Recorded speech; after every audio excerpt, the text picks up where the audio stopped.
বিষয়টা যা হইলো একটা দুঃখজনক ব্যাপার। যারা প্লেন উড়াইতো, 1 টাকা দিয়ে কোটি টাকা স্বপ্ন দেখতো, এদের যে কি হইলো কিছু বলার নাই। এত দুঃখ এরা কোথায় রাখবে? এই প্লেন উড়ানো অ্যাপ ফোনে পাওয়া গেলেও নাকি জরিমানা হইবে, জেল হইবে।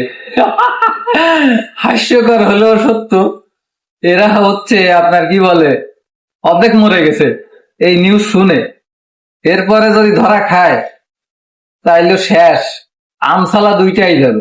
আসলে আমাদের ইসলামে আছে যে এই জুয়া খেলে ইনকাম করাটা আসলে উচিত না, হারাম হারাম।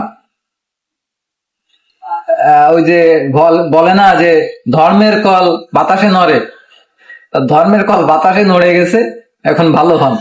হ্যাঁ, আর জুয়া খেলেন না, হালাল ভাবে ইনকাম করেন। জি, ধন্যবাদ।